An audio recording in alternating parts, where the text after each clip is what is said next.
ओम श्री गणेशाय नमः। आप सभी का हमारे चैनल आध्यात्मिक सागर में हार्दिक स्वागत है। आज आप सुनेंगे बुधवार को गणेश जी की दो कथाएं। एक गांव में एक सेठ और सेठानी रहते थे। वे बहुत ही धार्मिक प्रवृत्ति के थे और वे गणेश जी के अनन्य भक्त थे। वे दोनों बिना चूके हर बुधवार को गणेश जी का व्रत रखते थे और शाम को ब्राह्मणों को भोजन कराने के बाद अपना व्रत खोलते थे। सेठ जी का काफी बड़ा परिवार था। वे सब आपस में बड़े प्यार और भाईचारे से रहते थे, लेकिन सेठानी और सेठ की कोई संतान नहीं थी। इस विषय पर परिवार और गांव के लोग आपस में बहुत बातें किया करते थे। सभी लोग सेठानी को बांझ बुलाते थे। ये सभी बातें सुनकर सेठ और सेठानी बहुत दुखी होते थे। एक बुधवार के दिन सेठ और सेठानी भगवान गणेश जी की पूजा संपन्न करा के मंदिर से बाहर आ रहे थे। तभी उन्हें सीढ़ियों पर एक छोटा सा बच्चा अकेले बैठा हुआ दिखा। बालक को देखते ही दोनों उसके पास गए और पूछा कि तुम्हारे माता पिता कहाँ हैं? लेकिन बच्चे ने अभी तक ठीक से बोलना नहीं सीखा था, इसलिए वह बोल ही नहीं पाया। पर दोनों सेठ और सेठानी बच्चे के पास शाम तक बैठे रहे। तब तक पंडित जी और सेठ जी और उनके नौकरों ने आसपास जाकर बच्चे के माता पिता को खोजने की कोशिश की, लेकिन उन्हें बच्चे के माता पिता या बच्चे खोने की कोई खबर ही ना मिली। फिर पंडित जी ने सेठ और सेठानी को वह बच्चा अपने घर ले जाने के लिए कह दिया। साथ में ये भी कहा कि अगर बच्चे के माता पिता यहाँ पर आते हैं तो मैं स्वयं उन्हें आपके पास ले आऊंगा। तब सेठ और सेठानी की खुशी का ठिकाना नहीं रहा। वे दोनों खुशी खुशी उस नन्हे बालक को अपने साथ घर लेके गए। सेठानी ने बच्चे का नाम अपने आराध्य भगवान श्री गणेश जी के नाम पर गणेश रख दिया और बड़े ही प्यार और दुलार से उसका पालन और पोषण करने लगे। कुछ दिनों के बाद उसी गांव में एक ठग पति पत्नी आए। उनका इरादा गांव के सबसे अमीर आदमी को ठगने का था। वे दोनों ठग गणेश मंदिर की सीढ़ियों पर बैठकर सोच विचार कर रहे थे। तभी वहां पर पंडित जी आ गए और गांव में अनजान लोगों के दिखते ही उनसे पूछा कि क्या आपका बच्चा खो गया है? दोनों चोरी चकारी के लिए बहाना ढूंढ रहे थे, इसलिए उन दोनों ने तुरंत ही हाँ कह दिया। तब पंडित जी ने कहा कि चिंता की कोई बात नहीं है, आपका बच्चा एक सेठ जी के घर पर पल रहा है। पंडित जी उन दोनों ठग को सेठ जी के घर पर ले गए। गणेश के माता पिता आ गए हैं, यह खबर सुनकर सेठ और सेठानी बहुत दुखी हुए। सेठ जी ने उन दोनों पति और पत्नी को एक रात के लिए अपने अतिथि गृह में ठहराया। अब वह दोनों ठग सिर्फ मौके की फिराक में ही थे। उसी रात सभी लोग सो जाने के बाद वे ठग एक एक करके सभी कमरों की तलाशी करने लगे। फिर वे दोनों तिजोरी वाले कमरे में पहुंच गए। छानबीन के वक्त होने वाली छोटी मोटी आवाजों से सेठ जी का एक नौकर जग गया और आवाज की दिशा में तिजोरी वाले कमरे के नजदीक आ गया। उसने चुपके से अंदर जब झांक कर देखा तो दोनों ही मेहमान कीमती सामान चुरा रहे थे। नौकर ने ये देखते ही धीरे से उस कमरे के बाहर की कुंडी लगा दी और चोर चोर बोलकर पूरे घर में हल्ला मचा दिया। शोरगुल की आवाज सुनते ही घर के सभी लोग इकट्ठा हो गए। तब सेठ जी ने उन दोनों चोर पति पत्नी को कमरे से बाहर निकाला और सुबह ही पंचायत में हाजिर कर दिया। सेठ जी ने सरपंच जी को पूरा मसला बताया और कहा कि ये दोनों तो चोर हैं, अब हम पुत्र गणेश को इन दोनों को नहीं देंगे। लेकिन वे दोनों ठग पति पत्नी अपनी जिद पर ही अड़ गए और बच्चे को ले जाने की जिद करने लगे। सरपंच जी ने इस गंभीर समस्या का एक तोड़ निकाला। उन्होंने सेठानी और दूसरी औरत को गणेश जी के सामने खड़ा कर दिया और कहा, जिसके भी आंचल से दूध की धार गणेश के मुंह में जाएगी, वह बालक गणेश उसके पास ही रहेगा। फिर वे दोनों अपने अपने आंचल मुंह के सामने फैलाकर खड़ी हो गईं। सेठानी जी मन ही मन भगवान गणेश के नाम का जप कर रही थी। देखते ही देखते गणेश भगवान की कृपा से सेठानी की आंचल से दूध की एक धार गणेश जी के मुंह में गिरी और इस तरह बालक गणेश सेठ और सेठानी के साथ हमेशा के लिए रहने लगा। बोलिए गणेश जी भगवान की जय। अब आप सुनिए भगवान गणेश की ये दूसरी कथा। बहुत समय पहले की बात है। एक दिन गणेश जी धरती पर सैर कर रहे थे। सैर करते करते वे एक अनाज के खेत में पहुंच गए और भूख लगने के कारण उन्होंने उस खेत में से अनाज के दाने तोड़कर खा लिए। वह खेत सेठ धनीराम जी का था। कुछ समय बाद गणेश जी को अपने किए पर पछतावा होने लगा, क्योंकि उन्होंने सेठ जी को बिना पूछे ही उस खेत से अनाज चुरा लिया था। फिर गणेश जी ने सोचा कि अपने किए बुरे कर्म का प्रायश्चित तो करना ही पड़ेगा। इसलिए उन्होंने सेठ जी के यहाँ 12 साल के लिए नौकरी करने की ठान ली। उसके बाद अगले दिन सुबह विनायक जी एक 13-14 साल के एक लड़के के रूप में नौकरी मांगने के लिए धनीराम सेठ जी के घर पहुंच गए और उन्होंने सेठ जी को अपना नाम गणेश बताया। विनायक भगवान की बुद्धिमानी की परीक्षा लेने के बाद सेठ जी ने खुशी खुशी उसे नौकरी दे दी। अब गणेश भगवान एक सामान्य मानव के रूप में सेठ जी के घर पर ही रहने लगे। एक दिन सेठ जी की पत्नी शाम के समय घर का काम खत्म करने के बाद राख से हाथ धोने जा रही थी। यह देखकर गणेश जी ने सेठानी जी के हाथ पकड़कर जबरदस्ती मिट्टी से हाथ धुलवा दिए। गणेश जी की इस हरकत से सेठानी जी बहुत गुस्सा हुई और उन्होंने सेठ जी के कमरे में जाकर गणेश की शिकायत कर दी। सेठानी की सब बातें सुनने के बाद सेठ धनीराम ने गणेश को बुलाया और इस हरकत का कारण पूछा। तब गणेश जी बोले कि सेठानी शाम के समय राख से हाथ धो रही थी और ऐसा करने से घर की लक्ष्मी नाराज होती है, इसलिए मैंने उनके हाथ मिट्टी से धुलवा दिए। इससे घर पर माता लक्ष्मी की कृपा बनी रहेगी। यह सब सुनकर सेठ जी ने सोचा कि गणेश जी की सोच तो बहुत अच्छी है। इसके कुछ दिनों के बाद कुंभ मेले का शुभ अवसर आया। तब सेठ जी ने गणेश को बुलाया और कहा कि सेठानी जी को कुंभ मेले में स्नान करा लाओ। तब सेठानी और गणेश स्नान के लिए मेले में पहुंचे। वहां पहुंचने के बाद सेठानी जी नदी के किनारे बैठकर नहाने लगी।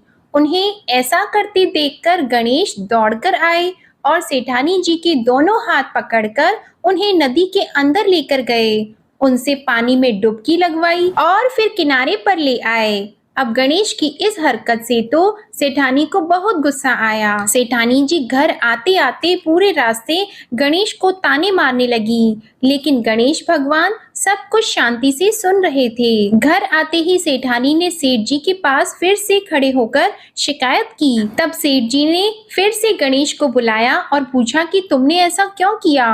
गणेश जी बोले, सेठ जी, सेठानी जी नदी के किनारे बैठकर गंदे पानी से नहा रही थी, तो मैंने उन्हें नदी में ले जाकर साफ पानी में डुबकी लगवाई।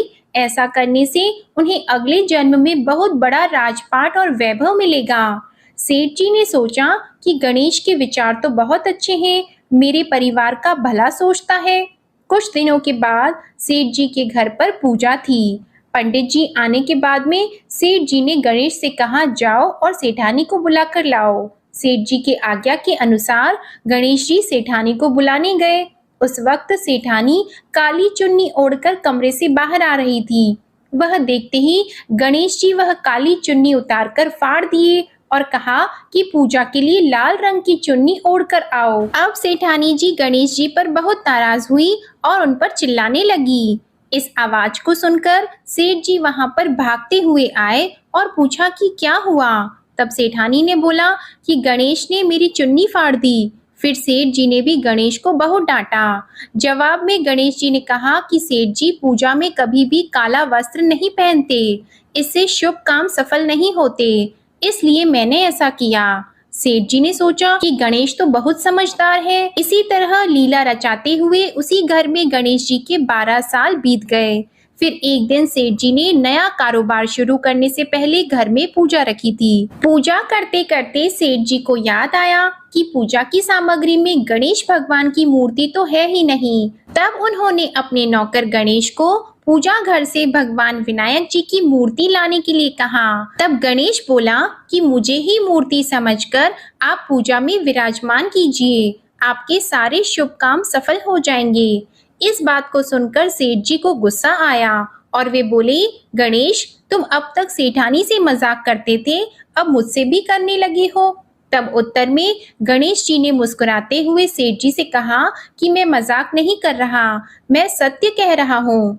इतना कहने के बाद नौकर गणेश ने अपना असली भगवान स्वरूप धारण कर लिया। साक्षात भगवान श्री गणेश को सामने देखते ही सेठ और सेठानी उनके चरणों में लीन हो गए और उन्होंने अपनी पूजा संपन्न की। इसके बाद गणेश जी देखते ही देखते अंतर ध्यान हो गए। बाद में सेठ और सेठानी को बहुत पछतावा होने लगा कि स्वयं भगवान हमारे घर नौकरी कर रहे थे और हमने उनके साथ कितना बुरा व्यवहार किया, उनसे बहुत सारा काम कराया। ये सोच सोचकर दोनों दुखी रहने लगे। फिर उसी रात सेठ और सेठानी के सपने में भगवान गणेश प्रकट हुए और उन्हें समझाया कि मैंने 12 साल पहले तुम्हारे खेत से अनाज के दाने बिना पूछे तोड़ लिए थे और उसी कर्म का दोष दूर करने के लिए मैं 12 साल से तुम्हारे घर नौकरी किया। धनीराम सेठ जी के जीवन की काया पलट हो गई। गणेश जी जैसी माया आपने धनीराम सेठ जी पर की, वैसी ही माया इस कहानी को पढ़ने वाले, सुनने वाले और हर एक व्यक्ति पर करना। कथा अधूरी हो तो इसे पूरी करना और हमसे कोई गलती हुई हो तो उसे क्षमा करना। प्रेम से बोलिए भगवान गणपति जी की जय। अब आप सुनिए श्री गणेश चालीसा का पाठ। जय गणपति सद्गुण सदन, कविवर बदन कृपाल, विघ्न हरण मंगल करण, जय जय जय गिरिजालाल।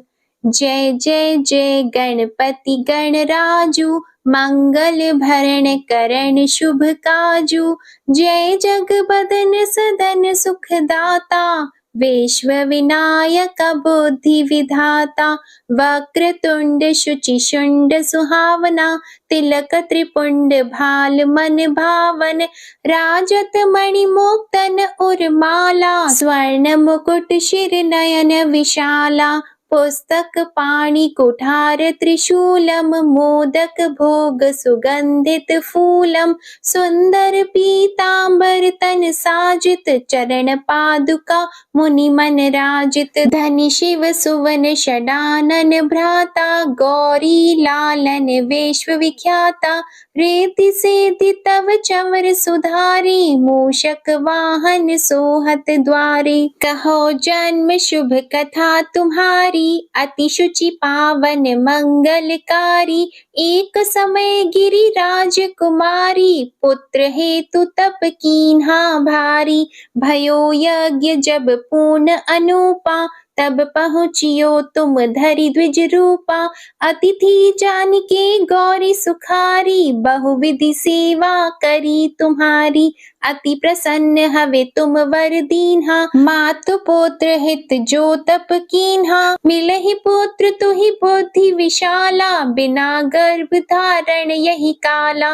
गणनायक गुण ज्ञान निधाना, पूजित प्रथम रूप भगवाना। अस कहीं अंतर ध्यान रूप होवे, पालना पर बालक स्वरूप होवे। बनी शिशु रोदन जब ही तुम ठाना, लखी मुख सुख नहीं गौरी समाना। सकल मगन सुख मंगल गावही, नाभते सुरन सुमन वर्षावही। शंभु उमा बहुदान लुटावही, सुर मुनि जत सुत देखन आवही। लखी अति आनंद मंगल साजा, देखन भी आए शनि राजा। निज अवगुण गुण शनि मन माही, बालक देखन चाहत नाही। गिरिजा कछु मन भेद बढ़ायो, उत्सव मोर न शनि तुहि भायो। कहत लगे शनि मन सकुचाई, का करि हो शिशु मोहि दिखाई। नहीं विश्वास उमा उर भयहु, शनि सो बालक देखन कहयौ, पद तहि शनि दृग कोण प्रकाशा, बालक सिर उड़ि गयो आकाशा।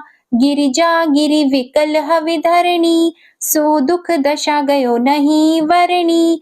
हाहाकार मच्यो कैलाशा, शनि कीन्हो लखि सुत को नाशा। तुरत गरुड़ चढ़ी विष्णु सिधायो, काटी चक्र सो गज सिर लाई। बालक के धर ऊपर धार्यो, प्राण मंत्र पढ़ि शंकर डार्यो। नाम गणेश शंभु तब कीन्हे, प्रथम पूज्य बुद्धि निधि वर दीन्हे। बुद्धि परीक्षा जब शिव कीन्हा, पृथ्वी कर प्रदक्षिणा लीन्हा। चले षडानन भरमि भुलाई, रचि बैठ तुम बुद्धि उपाई। चरण मातु पितु के धर लीन्हे, तिनके साथ प्रदक्षिण कीन्हे। धनि गणेश कहि शिव हे हर्षि, नभते सुरन सुमन बहु बरसी। तुम्हारी महिमा बुद्धि बढ़ाई, शेष सहस मुख सके न गाई। मैं मतिहीन मलिन दुखहारी, करहु कौन विधि विनय तुम्हारी। भजत राम सुंदर प्रभु दासा, जग प्रयाग ककरा दुर्वासा। अब प्रभु दया दीना पर कीजे, अपनी शक्ति भक्ति कुछ दीजे। श्री गणेश यह चालीसा, पाठ करे कर ध्यान। नित नव मंगल ग्रह बसी, लहे जगत सन्मान। संबंध अपने सहस्त्र दश, ऋषि पंचमी दिनेश। पूर्ण चालीसा भयो, मंगल मूर्ति गणेश। श्री गणेश चालीसा समाप्त होती है। प्रेम से बोलिए भगवान श्री गणेश की जय। आपको ये कथा और चालीसा पसंद आए तो वीडियो को लाइक जरूर कीजिएगा, शेयर कीजिएगा, कमेंट में भगवान गणेश की जय लिखिएगा और चैनल को भी सब्सक्राइब कीजिएगा। इसी के साथ आप हमारे चैनल पर ज्येष्ठ मास महात्म्य की कथाएं भी नियम से जरूर सुनिएगा। प्रेम से बोलिए गौरी पुत्र गणेश भगवान की जय।